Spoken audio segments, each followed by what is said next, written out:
Química Orgânica 1. Carbono, o conciliador. Início do século XIX. A era dourada da química. A nova ciência estava prestes a eliminar os velhos conceitos. A ciência havia banido o alquimista e substituído seu hocus-pocus pelos rudimentos de uma teoria atômica funcional e pelas tabelas de massas atômicas. Foi uma época difícil. Com seus novos métodos de análise quantitativa, os químicos tinham certeza de que iriam descobrir os segredos da matéria. Só que havia uma barreira praticamente intransponível. Até uma cabra conseguia superar suas mais dedicadas pesquisas em laboratório, pois a cabra produz uma substância orgânica, o leite. Por mais que tentassem, os químicos não conseguiam sintetizar produtos biológicos. Não havia mistura de elementos, nem técnica, que resultasse em substância orgânica.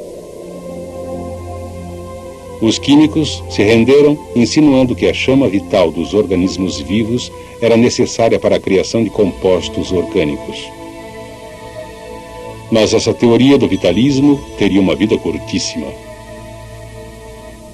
Em 1828, o químico alemão Friedrich Wöhler deparou-se com uma coisa que só um espírito preparado poderia perceber. Ao aquecer uma substância inorgânica, o cianato de amônio, ele produziu cristais, idênticos aos cristais que havia visto na ureia. Com sua declaração "ureia sem o rim", ele destruiu a teoria do vitalismo. Os químicos se apressaram em identificar substâncias orgânicas e rapidamente identificaram uma série espantosa de fórmulas orgânicas. Tão espantosa que Wöhler pôs as mãos na cabeça e declarou: "A química orgânica é uma selva medonha e sem saída." Contudo, mesmo sem um mapa, os químicos conseguiram encontrar placas de sinalização. O carbono era o fator comum nos compostos orgânicos e pouquíssimos elementos, como o hidrogênio, o oxigênio e o nitrogênio, estavam envolvidos. Os químicos ficaram, porém, perplexos com o grande número de átomos que formavam as moléculas orgânicas. Quem abriu uma clareira em meados do século XIX foi um outro alemão brilhante, Friedrich Kekulé. Dizendo em sua teoria que não havia distinção entre as substâncias orgânicas e as inorgânicas, ele atribuiu ao carbono orgânico a valência de 4, a mesma de sua espécie inorgânica. Naquela época, valência era o poder de um átomo de se combinar com outro átomo. Como o metano já havia sido medido, Kekulé conhecia sua fórmula molecular, ou coeficiente de combinação de seus dois elementos. Ele especulou que o carbono, com a valência de 4, e o hidrogênio, com a valência de 1, se ligavam desta maneira. Quanto ao etano, ele propôs que o carbono se ligava a outro átomo de carbono, enquanto as valências restantes eram completadas com 6 átomos de hidrogênio. Começaram a emergir estruturas. Uma fórmula molecular podia representar cadeias retas e cadeias ramificadas também. Mas ainda não se havia saído da selva. O benzeno, um composto estável com a fórmula molecular C6H6, simplesmente não caía na rede de seus modelos estruturais propostos. Assim, como qualquer químico respeitável faria, Kekulé resolveu ir dormir para refrescar a cabeça e sonhou com átomos que se retorciam como uma cobra até morder o próprio rabo. Eureka! Com um estalo, ele viu os átomos de carbono formarem um anel, com ligações duplas nesta configuração estável.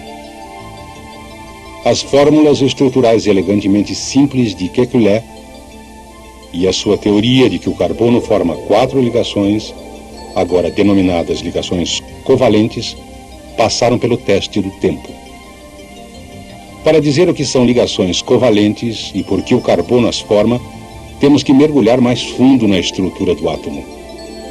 Neste programa, o modelo planetário bidimensional é o mais útil para a nossa finalidade. O átomo consiste em um núcleo que contém prótons de carga positiva, cercados por escudos de elétrons de carga negativa. No hélio, por exemplo, 2 elétrons giram ao redor do núcleo, o máximo permitido para o primeiro escudo.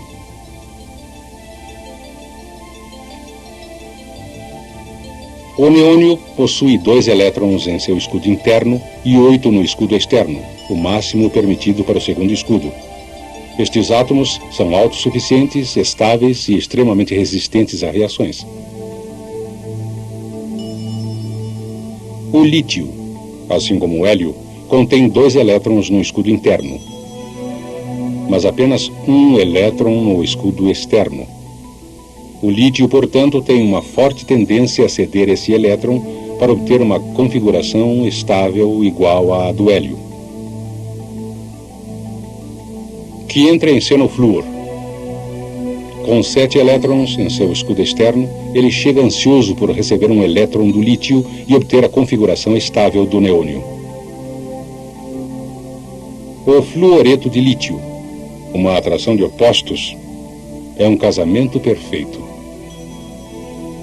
Nas ligações moleculares, a medida da capacidade de um átomo atrair elétrons é conhecida como sua eletronegatividade.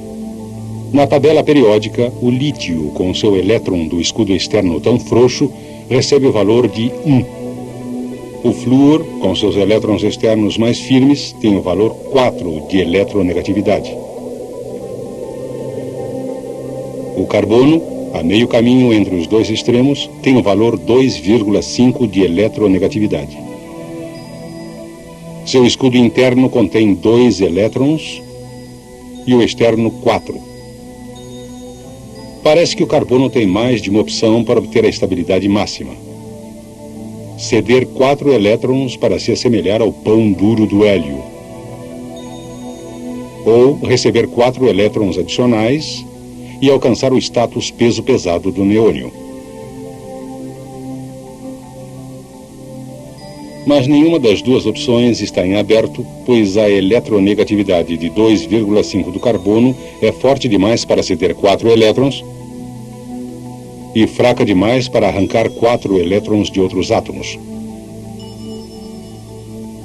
Assim, para obter a configuração estável do neônio, o carbono faz um acordo. Ele compartilha elétrons com outros átomos. Só que esse compartilhamento ocorre praticamente à velocidade da luz. A definição de ligação covalente é compartilhar um par de elétrons.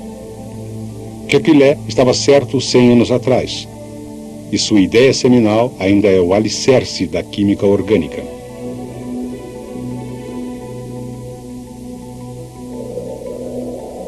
Enquanto seu modelo bidimensional ainda é útil, foi suplantado pelos modelos tridimensionais, que vamos explorar nos próximos programas.